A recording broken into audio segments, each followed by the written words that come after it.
कर बला सलाम हो जानान मुस्तफा को, जानान मुस्तफा को हमारा सलाम हो।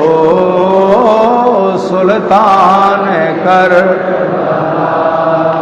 असगर के नन्ही जान पे लाखों दुरूद हो। मासूम बेखता को, मासूम बेखता को हमारा सलाम हो। सुल्तान कर बला को हमारा सलाम हो। सुल्तान कर होकर शहीद कौम की कश्ती तरा गए,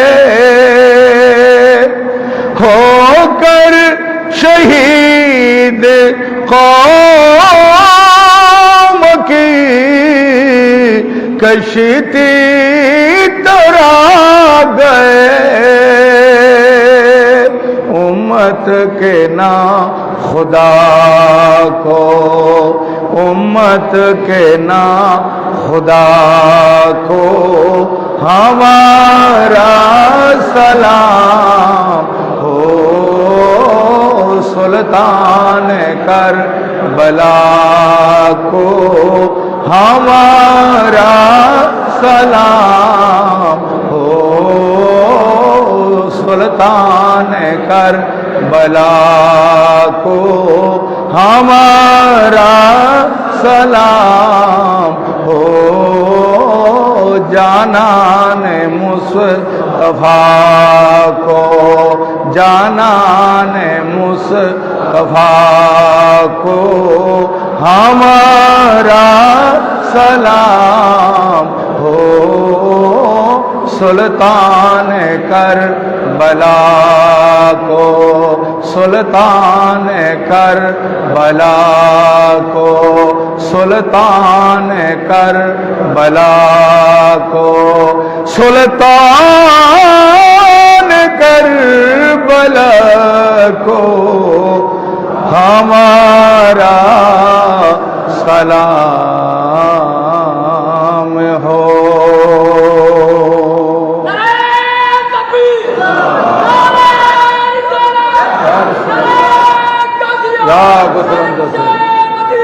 जिंदाबाद जिंदाबाद जिंदाबाद जिंदाबाद। उपस्थित শ্রদ্ধাভাজন আরাকিন আঞ্জুমানে রহমানি আহমদিয়া সুন্নিয়া ট্রাস্ট বাংলাদেশ, মোহতরম মুতাওয়াল্লি ও আরাকিন অত্র জামে মসজিদ কমিটি, আরাকিন ও মেম্বারান গাউসিয়া কমিটি বাংলাদেশ এবং আমার প্রিয় এলাকা নাজিরপাড়া তথা দূর দূরান্ত থেকে পবিত্র মাহে সফরুল মুজাফফর শরীফের প্রথম জুমা আদায় করার মানুষে এই বুজুর্গ মসজিদে জমায়েত হওয়া পরম শ্রদ্ধাভাজন মুসল্লিয়ানে کرام বেরাদরান ইসলাম আহবাবে তরিকত, পর্দার আড়ালে ওয়াজ ও নসিহত শ্রবণ করার লক্ষ্যে উজু কালাম করে অপেক্ষমান পর্দানসীন মা ও বোনেরা, বিশেষ করে যারা লাইভে আছেন, কাছের দূরের দেশের প্রবাসের সম্মানিত দর্শক শ্রোতা, আমি আপনাদের প্রতি আবারও মাসনুন সালাম পেশ করছি। আসসালামু আলাইকুম ওয়া রাহমাতুল্লাহি ওয়া বারাকাতুহু।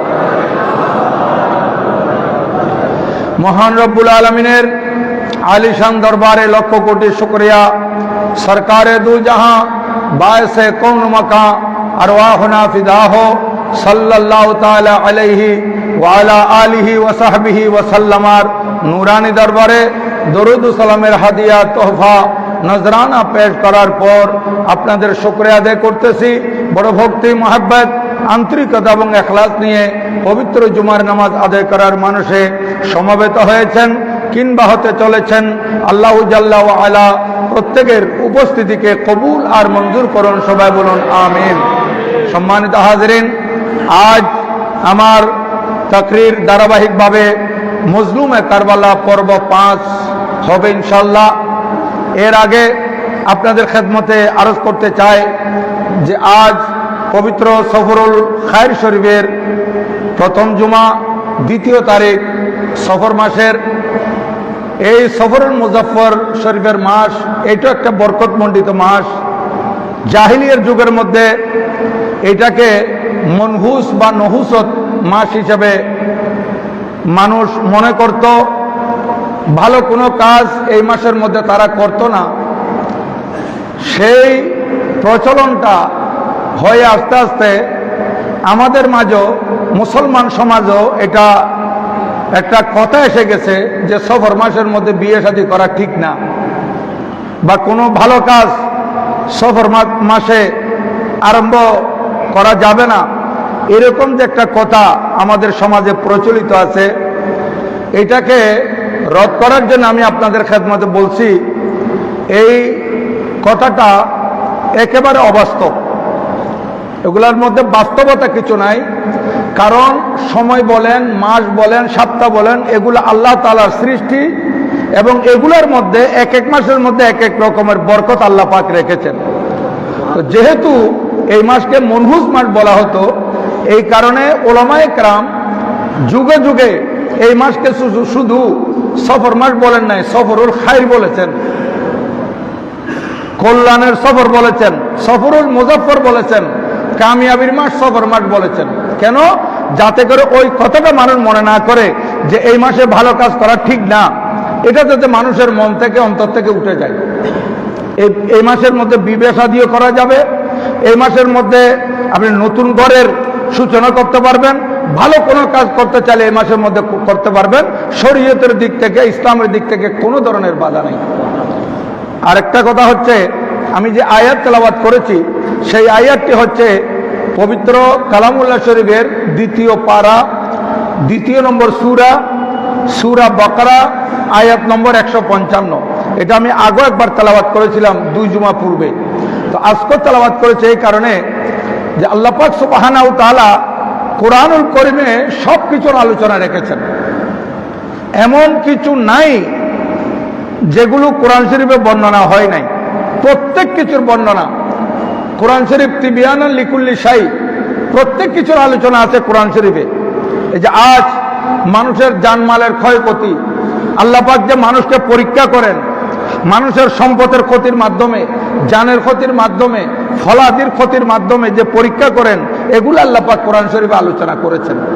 তাই আমি আপনাদের খেদমতে এই সূরা বাকারা শরীফের 155 নম্বর আয়াত তেলাওয়াত করেছি এই কারণে যে আজ আমাদের বাংলাদেশে সিলেটের হবিগঞ্জ, সুনামগঞ্জ এবং আমাদের চট্টগ্রামের বিভিন্ন উপজেলা, এই উপজেলার মধ্যে যে বান হয়েছে, বন্যার সৃষ্টি হয়েছে, মানুষ জলাবদ্ধতার মধ্যে আবদ্ধ ছিল বেশ কয়েকদিন এবং অনেক মানুষের ঘরবাড়ি নষ্ট হয়ে গেছে, একেবারে মাটির সাথে মিশে গেছে। এরকম অনেক ঘর আছে, মাথা গুজানোর ঠাঁই নাই, এরকম অনেক মানুষ আছে।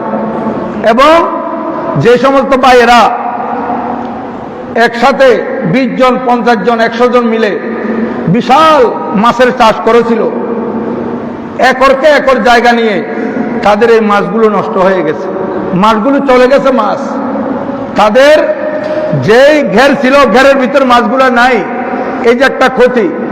এবং অনেক ব্যবসায়ী, গোসারি সব বলেন, বিভিন্ন দোকান, কাপড়ের দোকান বলেন, যে বানের মধ্যে অনেকের দোকানের জিনিসপত্র সব নষ্ট হয়ে গেছে। এইভাবে অনেক কিছুর ক্ষতি হয়েছে।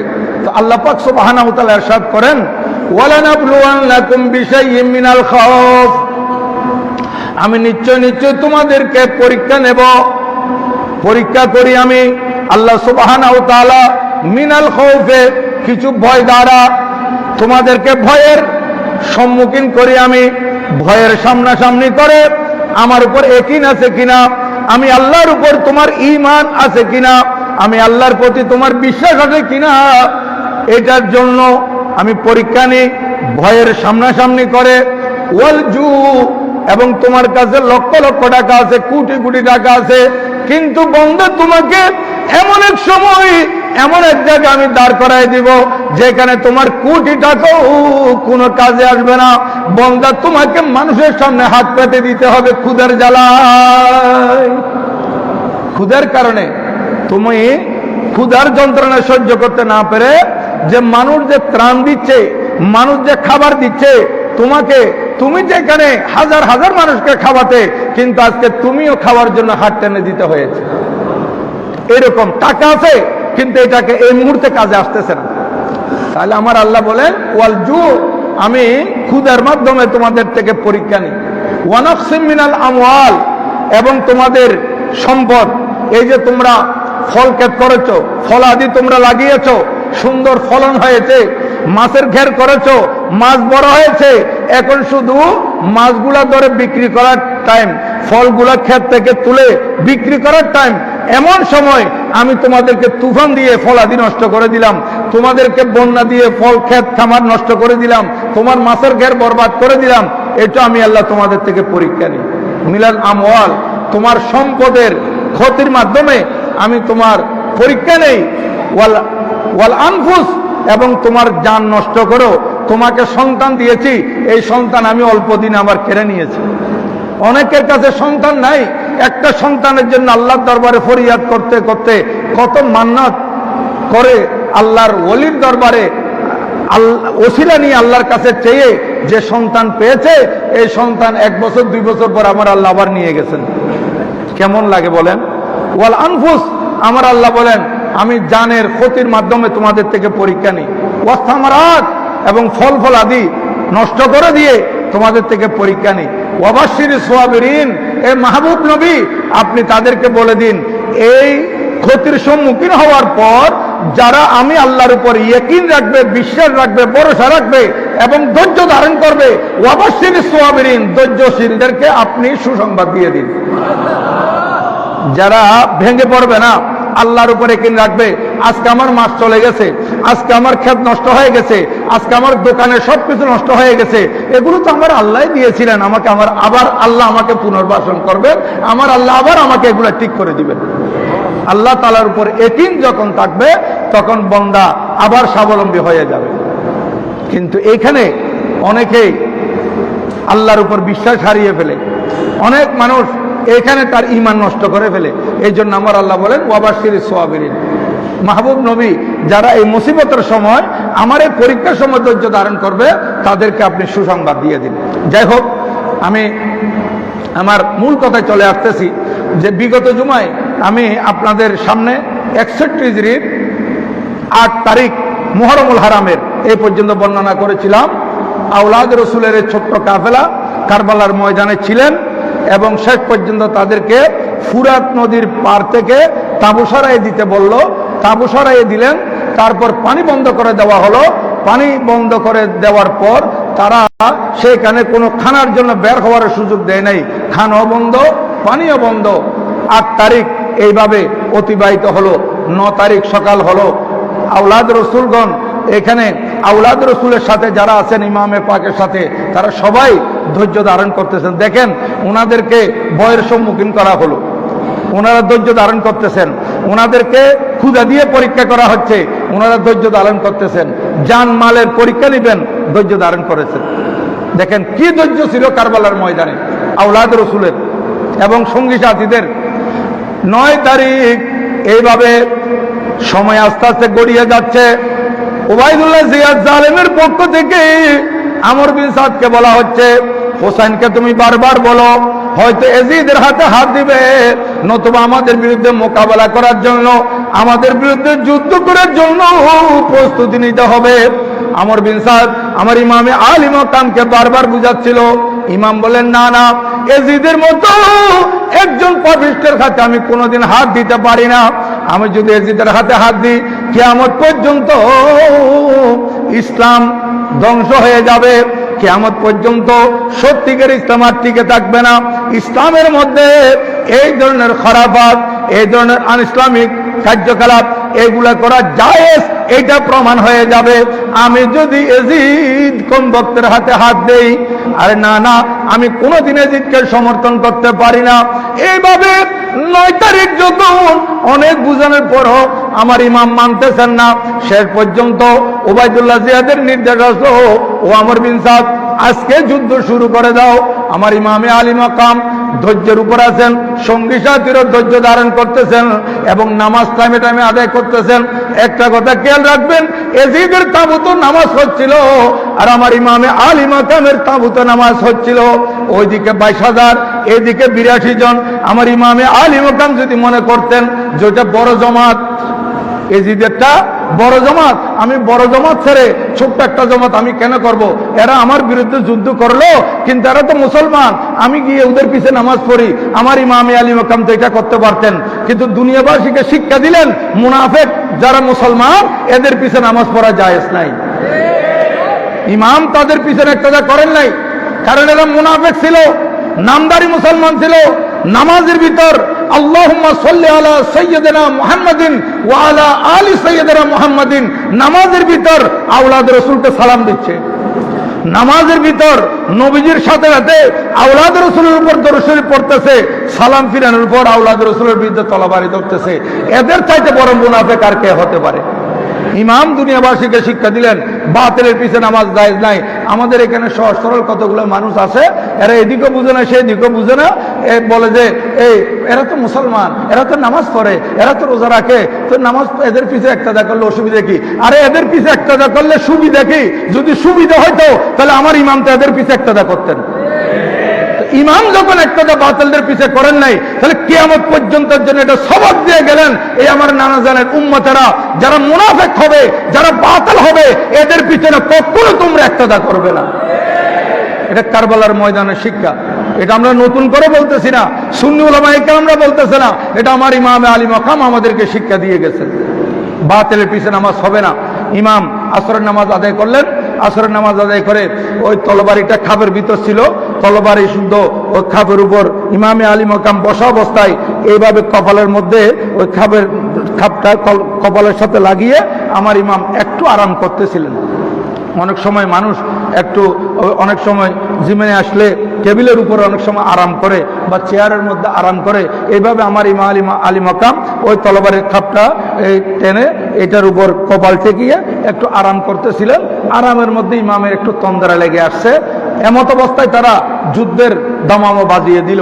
আর এদিকে সৈয়দায়ে কায়নাত ফাতেমা জাহরা রাদিয়াল্লাহু তাআলা আনহার কলিজার টুকরা বেটি হযরত জয়নব বিনতে ফাতেমা রাদিয়াল্লাহু তাআলা আনহুমা দৌড়ে আসলেন, ভাইজান আপনি আরাম করতেছেন, আপনি ঘুমাচ্ছেন বসে বসে, এদিকে তো যুদ্ধের দামামো বাজিয়ে দিয়েছে, এরা তো যুদ্ধ করার জন্য আস্তে আস্তে অগ্রসর হচ্ছে, এরা তো যুদ্ধের জন্য প্রস্তুত।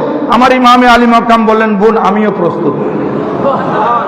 উনি মাত্র ওনার চোখ ছুটেছে মাত্র, উনি বলতেছেন প্রস্তুত।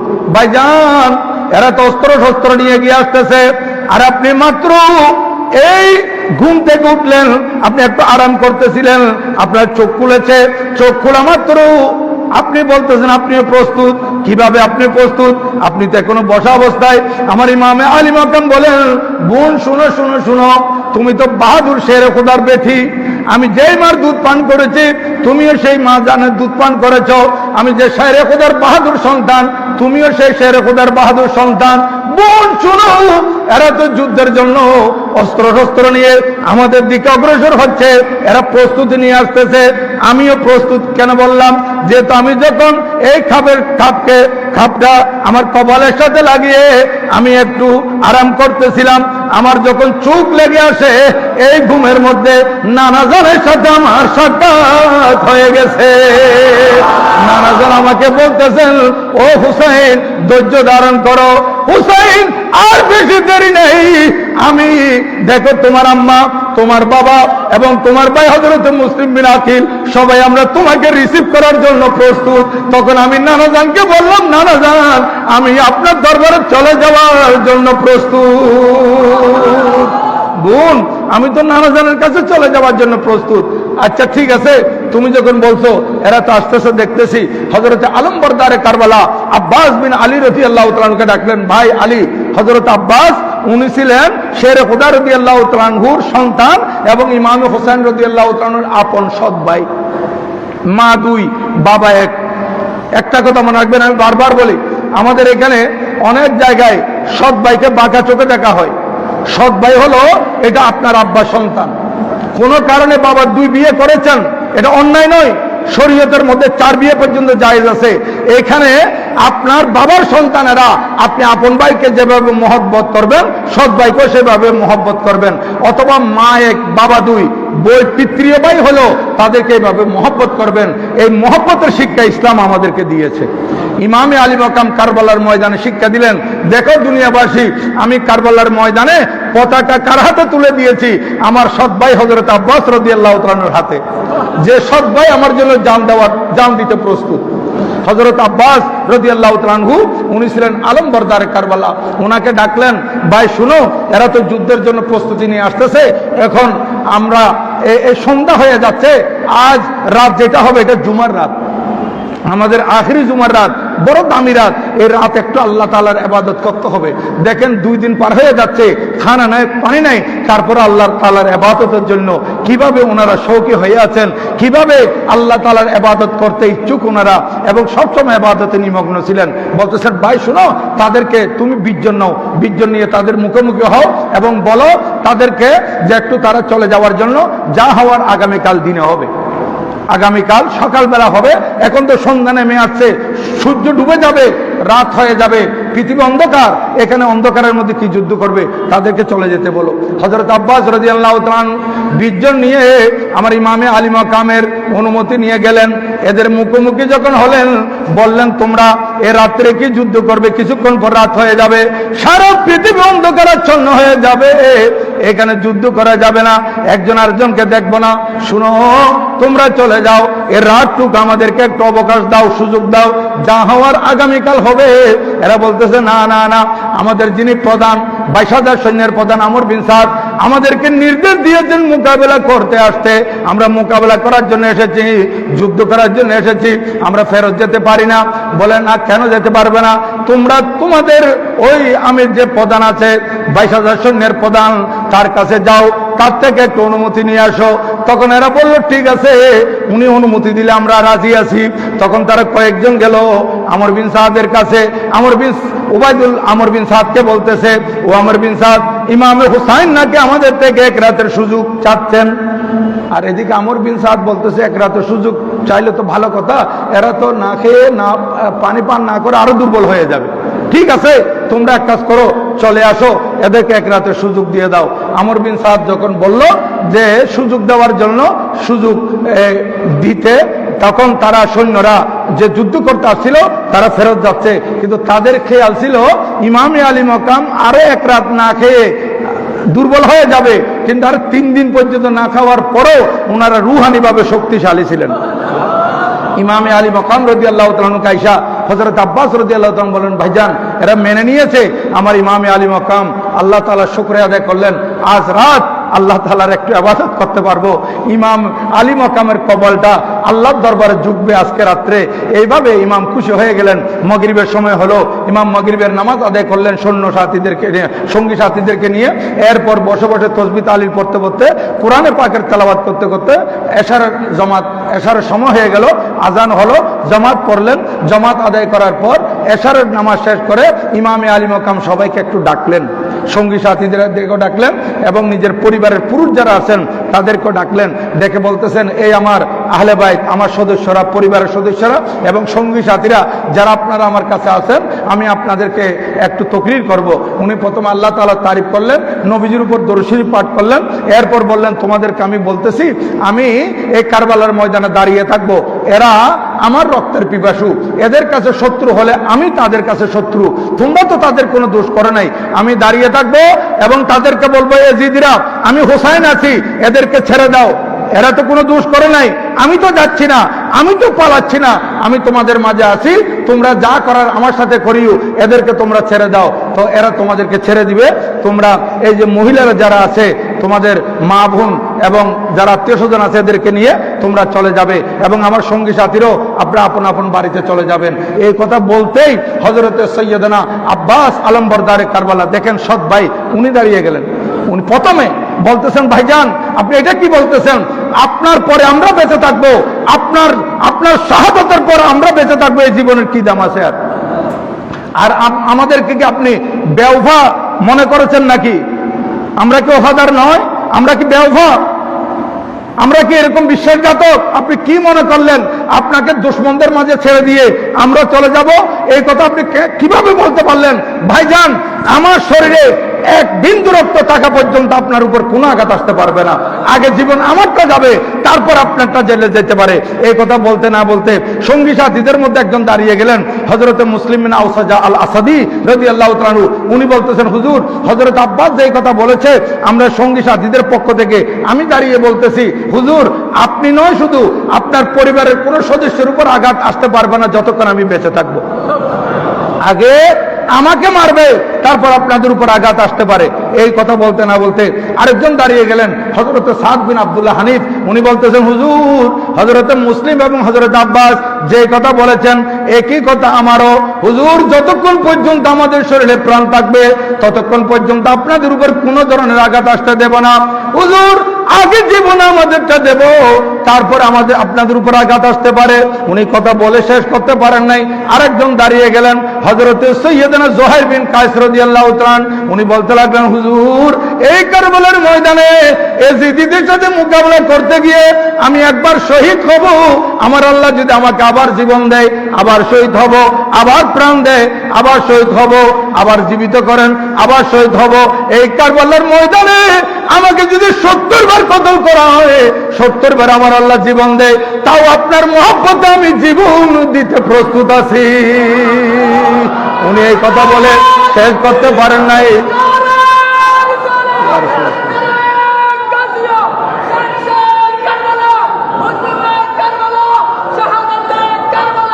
উনি এই কথা বলে শেষ করতে পারেন নাই, আরেকজন দাঁড়িয়ে গেলেন, হযরত সৈয়দনা জুহাইর বিন কায়েস রাদিয়াল্লাহু তাআলা আনহু। উনি বলতেছেন, হুজুর উনি হলেন হযরত হাবিব বিন মুজাহির রাদিয়াল্লাহু তাআলা আনহু। উনি বলতেছেন, হুজুর হযরত জুহাইর যেটা বলেছে ওনার কণ্ঠের সাথে কণ্ঠ মিলিয়ে বলতেছি, উনি তো বলেছেন 70 বার ওনাকে যদি কতল করা হয়, শহীদ করা হয়, 70 বার জীবন আল্লাহ যদি ফেরত দেয় আপনার মহব্বতে উনি ইসলামের জন্য শাহাদাত বরণ করবেন।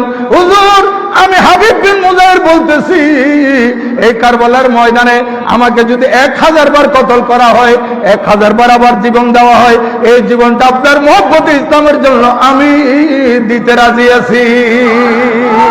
এইভাবে সবাই যখন নিজের জীবন দেওয়ার জন্য ইমামে আলী মাকামের কদমে কোরবান হওয়ার জন্য এজিদের বিরুদ্ধে যুদ্ধ করে সত্যিকার ইসলামকে টিকিয়ে রাখার জন্য সবাই যখন জীবন দিতে প্রস্তুত, এক একজন করে যখন দাঁড়াচ্ছেন, আমার ইমাম বললেন, ঠিক আছে এখন আমি আর কথা বাড়াবো না, শুনো শুনো শুনো, আমি এখন আমার তকরির পরিবর্তন করতেছি, তোমরা শুনো। আল্লাহ তাআলা তারিফ করলেন, রাসূলের পাকের উপর দরুদ শরীফ পড়লেন, তারপর বলতে লাগলেন, হে আমার আত্মীয় স্বজনেরা, হে আমার সঙ্গী সাথীরা, শুনো শুনো শুনো, তোমরা তো আমার সাথে থাকার জন্য পণ করেছো, তাহিয়া করেছো, তোমরা যখন আমার সাথে থাকার জন্য বলতেছো, তাহলে আমি তোমাদের উদ্দেশ্যে একটা কথা বলবো, আগামীকাল তোমাদের উপর মুসিবতের পাহাড় পড়তে পারে, অনেক মুসিবত তোমাদের উপর আসতে পারে, তোমাদেরকে এই কারবালার ময়দানে ধৈর্যের পাহাড় হতে হবে। অনেক মুসিবত তোমাদের উপর আসবে, তোমরা ধৈর্যের পাহাড় হয়ে থাকবে, ধৈর্যের উপর অটল থাকবে, ধৈর্য হারা হওয়া যাবে না। এই কথা বলে আমার ইমামে আলী মকাম বললেন, ঠিক আছে একটু তাঁবুতে গিয়ে কিছুক্ষণ আরাম করো, আগামীকাল যা হওয়ার হবে, আমাকে একটু একা ছেড়ে দাও। কারণ ইমামে আলী মকাম চাচ্ছেন আজকের রাত এটা বড় নেয়ামত, জুমার রাত, এবং এই রাতটা ইমামে আলী মকামের জীবনের শেষ রাত, এই রাতটুকু আল্লাহ তাআলার ইবাদতের মধ্যে কাটাবেন। সবাই আপন আপন তাঁবুতে চলে গেলেন, কেউ ইবাদত বন্দি করতেছেন, কেউ একটু আরাম করতেছেন, খানা নাই পানি নাই, কিভাবে ঘুম আসবে। এদিকে আমার ইমামে আলী মকাম তসবিহ তাহলিল পড়তেছেন, নামাজ পড়তেছেন, কোরআনে পাক তেলাওয়াত করতেছেন। এই তেলাওয়াতের মধ্যে রাত গভীর হয়ে গেল, ইমামে পাক এত সুন্দর তেলাওয়াত করতেছেন, কারণ ওনার চাইতে সুন্দর তেলাওয়াত আর কে করতে পারবে, যিনি যে কোরআনে কারীম যে নবীজির উপর নাযিল হয়েছে ওই নবীজি থেকে কোরআন শরীফ তেলাওয়াত করা শিখেছেন। নবীজির নাতি, এত সুন্দর কোরআনে পাকের তেলাওয়াত আমার ইমামে আলী মাকাম করতেছেন, অন্তর ছুঁয়ে যাচ্ছে। এক ব্যক্তি অনেক দূর থেকে যাচ্ছিল, রাত্রের আওয়াজ অনেক দূরে দূরে যায়, আপনারা জানেন, ছোট্ট একটা আওয়াজ করলো অনেক দূরে পৌঁছে। এ পথিক ওখান থেকে আওয়াজ দিয়ে বলতেছে, ইয়া তালিয়াল কোরআন, হে কোরআন শরীফ তেলাওয়াতকারী, আপনি কে? আপনার পরিচয় কি? এত সুন্দর করে কোরআন শরীফ তেলাওয়াত করতেছেন, আমি তো থমকে দাঁড়িয়ে গেছি, আমি পথ অতিক্রম করতে পারতেছি না। আপনার তেলাওয়াত আমার অন্তর ছুঁয়ে গেছে, এত সুন্দর তেলাওয়াত করতেছেন, আমি তো জীবনে আর এত সুন্দর তেলাওয়াত শুনি নাই। আপনি কে? একটু পরিচয় দেন। আমার ইমামি আলী মাকাম কি পরিচয় দিচ্ছেন, এটা আল্লামা খতিব কারিমি রহমতুল্লাহ আলাইহ ওনার উর্দু ভাষার মধ্যে কাব্য অনুবাদ করেছেন উনি কত সুন্দর করে। কিসি নে জব ওয়াতন পুছা তো হযরত নে ইউ ফরমায়া, কিসি নে জব ওয়াতন পুছা তো হযরত নে ইউ ফরমায়া, मदीने वाले कहते थे अभी हम करबला वाले, मदीने वाले कहलाते थे अभी हम करबला वाले। ও প্রতীক, তোমাকে আমি কি বলবো, মানুষের পার্মানেন্ট অ্যাড্রেস তার পরিবর্তন হয় না, কিন্তু আমি হুসাইন আমার পার্মানেন্ট অ্যাড্রেস আর দিতে পারতেছি না, কারণ আমার পার্মানেন্ট অ্যাড্রেস স্থায়ী ঠিকানা পরিবর্তন হয়ে গেছে। আমাকে আগে মানুষ মদিনাবাসী বলতো, আমি মদিনা শরীফের ছিলাম, কিন্তু এখন আমি কিয়ামত পর্যন্ত হয়ে যাচ্ছি কারবালাবাসী। আবি হাম কারবালা ওয়ালে। প্রতীক চলে গেল। আমার ইমামে আলী মাকাম গভীর রাত নিজের বড় ছেলে ইমাম আলী আকবর রাদিয়াল্লাহু তাআলা ডাকলেন, আলী আকবর আসো একটু ওই ময়দানে কারবালা, কালকে এখানে আমাদের শাহাদতে এই ময়দান আমাদের শাহাদত হবে, এখানে আমাদের এক একজনের লাশ পড়বে, তুমি একটু এটা পর্যবেক্ষণ করে আসো, একটু ঘুরে আসো। হযরতে ইমাম আলী আকবর রাদিয়াল্লাহু তাআলা আব্বা জানের নির্দেশে কারবালার ময়দানটা একটু ঘুরতে গেলেন। সেখানে যাচ্ছেন, অন্ধকারের মধ্যে আর কি দেখা যাবে, তারপরে উনি আব্বা জানের নির্দেশে কারবালার ময়দান যেখানে যুদ্ধ হবে সেই মাঠটা একটু পর্যবেক্ষণ করার জন্য উনি যখন গেলেন, দেখেন কারবালার মাঝখানে একজন রমণী, উনি একেবারে বোরকা পরিহিত, কালো বোরকা পরেছেন, এমন ভাবে বোরকা পরেছেন ওনার শরীর সম্পূর্ণ বোরকা দ্বারা আবৃত, ওনার শরীরে কোনো অঙ্গ দেখা যাচ্ছে না, কিন্তু ওনার নুরানি সুরত, উনি যে এত সুন্দরী রমণী, ওনার চেহারার মধ্যে এত নূর, এটা কালো বোরকা দিয়ে বেশে আসতেছে। এই আলো এই জায়গাটা আলোকিত করে রাখছে এবং উনি কারবালার ময়দান ঝাড়ু দিচ্ছেন। হযরত ইমামে আলী আকবর রাদিয়াল্লাহু তাআলা এটা দেখে ফেরত চলে আসছেন। একজন মহিলা মানুষ কারবালার ময়দান ঝাড়ু দিচ্ছে, উনি চলে আসলেন। ইমাম ইফতেখার হোসেন জায়দি খাকে কারবালার মধ্যে লিখতেছেন যে হযরত ইমামে আলী মাকামের কাছে যখন আসলেন, ইমাম জিজ্ঞাসা করলেন, বেটা তুমি পর্যবেক্ষণ করে আসছো, কি দেখলা? বলতেছে, আব্বাজান আমি যখন আপনার নির্দেশে কারবালার ময়দান পর্যবেক্ষণ করতে গেলাম, আমি দেখলাম একজন রমণী এই কারবালার ময়দান ঝাড়ু দিচ্ছে, কিন্তু কে আমি দেখতে পারি নাই, কোন বোরকা দ্বারা সম্পূর্ণ শরীর আবৃত, কিন্তু চেহারা এত সুন্দর, এত রমণী, উনি এত সুন্দরী রমণী, ওনার চেহারার নূর বোরকা দিয়ে বেশে উঠতেছে, আলোকিত হয়ে গেছে এলাকা। বলে তুমি জিজ্ঞাসা করো না উনি কে? বলে একজন মহিলা মানুষ, আমি কিভাবে জিজ্ঞাসা করব? হযরত ইমাম আলী মাকাম উনি ওনার চোখের মধ্যে অশ্রু জলজল করতেছে, এই অশ্রুসিক্ত চোখে উনি বলতে লাগলেন, ও বেটা তুমি কেন জিজ্ঞাসা করো নাই? আমি তো তোমাকে পাঠিয়েছি এই কারণে, তুমি যদি জিজ্ঞাসা করতে উনি তোমার উত্তর দিতেন, উনি তোমার সাথে কথা বলতেন, কারণ উনি কোনো গায়রে মুহরম নয়, উনি অপরিচিত কোনো বেগানা মহিলা নয়, উনি তোমার দাদি জান সৈয়দে কায়নাত খাতুনে জান্নাত ফাতেমাতুজ জাহরা রাদিয়াল্লাহু তাআলা আনহা। আগামীকাল আমরা এখানে শাহাদত বরণ করব, আমাদের শরীরের মধ্যে তীর আসবে, নেজাল আসবে, তলোয়ারের আঘাত আসবে, আমরা খণ্ডিত টুকরো এই কারবালার ময়দানে পড়ব। আর এখানে কারবালার ময়দানে খড়কুটা যদি থাকে, কোনো কাঁটা থাকে, আমাদের শরীরের মধ্যে আবার কাঁটা লাগলে একদিকে দুশমনদের তীর আমাদের গায়ে লাগবে, আবার কারবালার ময়দানের খড় কাঁটা আমাদের গায়ে লাগবে। এটা আম্মাজান সহ্য করতে পারেন নাই। আম্মাজান জান্নাতুল বাকির কবরস্থান থেকে মুজাসসাম ফাতেমা বনে আজকে কারবালার ময়দানে এসে উনি কারবালার ময়দান পরিষ্কার করে দিচ্ছে। একেবারে পরিষ্কার করে দিচ্ছেন, যাতে কোনো খড়কুটা কোনো কাঁটা টাটা না থাকে, আমাদের শরীর আবার দ্বিতীয়বার যাতে কোনো আঘাত না লাগে। এই জন্য আমার আম্মা এসেছেন। এভাবে রাত শেষ হয়ে গেল। ইমামে আলী মকাম ইমামে হুসেন রাদিয়াল্লাহু তাআলা আনহু ফজরের নামাজ আদায় করলেন। এরপর আগামী জুমায় ইনশাআল্লাহ আপনাদের সম্মুখে কারবালার মঞ্জর, যে কারবালার মর্মান্তিক ঘটনা যদিও বা বলতে বুক ফেটে যায়, তারপরে যেহেতু ধারাবাহিক বলতেছি ইনশাআল্লাহ আগামী জুমায় বলবো। তো এখানে আজকের এই আলোচনা এতটুকুর মধ্যে রাখলাম। 10 তারিখ যেটা, এই 10 তারিখের ঘটনা ইনশাআল্লাহ আগামী জুমায় ইনশাআল্লাহ বয়ান করব, আল্লাহ যদি আমাকে হায়াতে বাঁচিয়ে রাখেন এবং আপনাদের সামনে আসার সুযোগ হয়। আমাদের সম্মানিত সেক্রেটারি জেনারেল মহোদয় আমাকে বলেছেন ফোনে যে উনি গত পরশুদিন বড় হুজুর কেবলা, আমাদের বর্তমান মওজুদা হুজুর কেবলা মোদ্দাজিলুল আলীর সাথে কথা বলেছেন। হুজুর কেবলাকে আমাদের পক্ষ থেকে উনি সালাম দিয়েছেন, হুজুর কেবলা আমাদেরকে সালাম দিয়েছেন। সবাই বলেন ওয়ালাইকা ওয়ালাইহিস সালাম। এবং হুজুরে কেবলা ওনাকে বলেছেন, যদিও বা আমি আসতে পারতেছি না, যদিও বা আমি তাদের থেকে দূরে, কিন্তু ভাইদেরকে বলে দিয়েন যে সবসময় আমি তাদের জন্য দোয়া করতেছি। এই কথাটা হুজুর কেবলা বলেছেন, আপনাদেরকে বলে দেওয়ার জন্য ওনাকে দায়িত্ব দিয়েছেন। উনি বলছেন আপনি একটু বলে দিয়েন আমার পক্ষে। তো আমি ওনার পক্ষ হয়ে আপনাদেরকে বলতেছি যে হুজুর কেবলা আলম দেখেন ভাইদের জন্য কত মনটা ঠান্ডা থাকে হুজুর কেবলার। সব সময় আমরা হুজুর কেবলার সামনে আছি।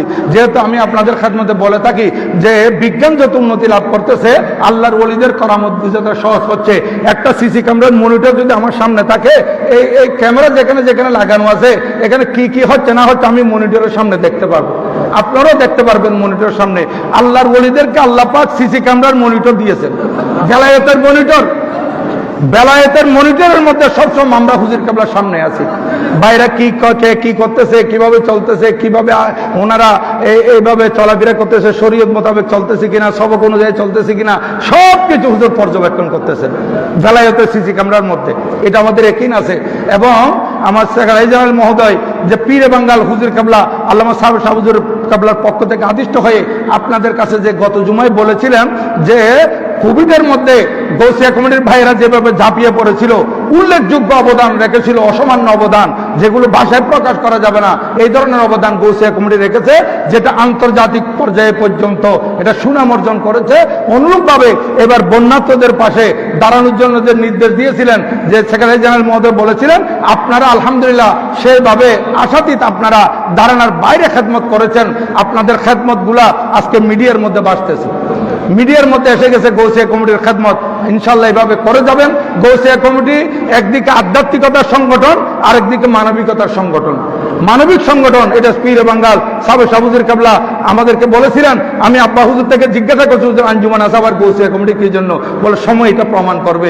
আজকে সময় এটা প্রমাণ দিচ্ছে গৌসিয়া কমিটি কি জন্য, এটা সময় প্রমাণ করে দিচ্ছে যে গৌসিয়া কমিটি যেখানে মানুষ সমস্যা আছে পাশে গৌসিয়া কমিটি, যেখানে মানুষ বন্যা কবলিত পাশে গৌসিয়া কমিটি, যেখানে মানুষ মারা গেছে বেওয়ারিশ লাশ সেখানে গৌসিয়া কমিটি, যেখানে অসুস্থ মানুষ অক্সিজেন সেবা লাগতেছে পাশে গৌসিয়া কমিটি, যেখানে কোভিডের সময় যে সবাই চলে গেছে কিন্তু গৌসিয়া কমিটি যায় নাই, গৌসিয়া কমিটির পাশে দাঁড়িয়েছে। তো আপনারা এভাবে খেদমত করে যাবেন।